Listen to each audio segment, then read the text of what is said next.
মার্কিন president Joe বাইডেনের সাথে বিরল এক বৈঠকে বসতে যাচ্ছেন অন্তর্বর্তীকালীন সরকারের প্রধান উপদেষ্টা ডক্টর মোহাম্মদ ইউনূস। জাতিসংঘের সাধারণ অধিবেশনে বক্তৃতা আর বিশ্ব নেতাদের সম্মানে ভোজের আয়োজন ছাড়া মার্কিন প্রেসিডেন্ট নিউ ইয়র্কে কারোর সঙ্গে দ্বিপক্ষীয় বৈঠক করেন না। অন্তত গেল ২০ বছরে এমন নজির নেই। সেই বিবেচনায় ডক্টর ইউনূসের সঙ্গে বাইডেনের আসন্ন এই বৈঠককে বিরল বলে আখ্যা দেওয়া হচ্ছে।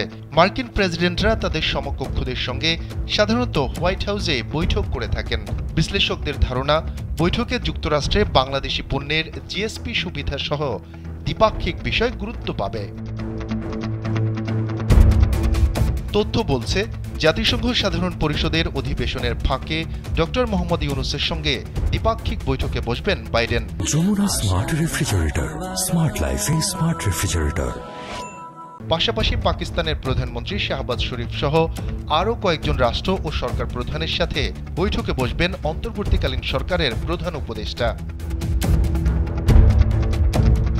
এছাড়া মার্কিন পররাষ্ট্রমন্ত্রী অ্যান্টনি ব্লিংকেনের সঙ্গেও ডক্টর ইউনূসের বৈঠকের সম্ভাবনা রয়েছে।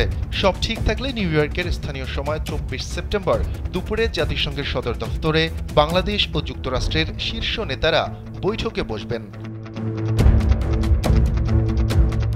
ঢাকা ও নিউ ইয়র্কের উচ্চ পর্যায়ের সূত্রগুলো জানিয়েছে, গেল শুক্রবার বিকেলে ওয়াশিংটনের পক্ষ থেকে জাতিসংঘ সাধারণ পরিষদের অধিবেশনের ফাঁকে ইউনূস বাইডেনের বৈঠকটি চূড়ান্ত করা হয়। এর পরিপ্রেক্ষিতে ২৪ সেপ্টেম্বরের পরিবর্তে ডক্টর ইউনূস ২৩ সেপ্টেম্বর নিউ ইয়র্কের উদ্দেশ্যে রওনা হচ্ছেন।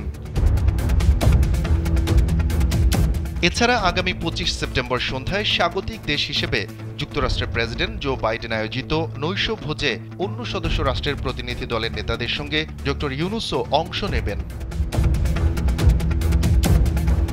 জানা গেছে, ইউরোপীয় কমিশনের প্রেসিডেন্ট উর্সুলা ভন ডার লিয়নের সঙ্গেও বৈঠক করবেন ডক্টর ইউনূস। এছাড়া বিশ্বব্যাংকের প্রেসিডেন্ট অজয় বাঙ্গা এবং আন্তর্জাতিক মুদ্রা তহবিল IMF ব্যবস্থাপনা পরিচালক ক্রিস্টালোনা জর্জিওভা বাংলাদেশের অন্তর্বর্তী সরকারের প্রধান উপদেষ্টার সঙ্গে দেখা করবেন। উল্লেখ্য, সাধারণ অধিবেশনের ফাঁকে মোদি ইউনূস বৈঠকের সম্ভাবনা নেই বললেই চলে। দিল্লির কাছ থেকে বৈঠকের ব্যাপারে এখনও কোনো ইতিবাচক বার্তা পায়নি ঢাকা। গেল ৮ আগস্ট দায়িত্ব নেয়ার পর জাতিসংঘ সাধারণ পরিষদের অধিবেশনে যোগ দিতে নিউ ইয়র্ক যাত্রা হতে যাচ্ছে ডক্টর ইউনূসের প্রথম বিদেশ সফর। শফিকুল ইসলাম শান্ত, কালবেলা।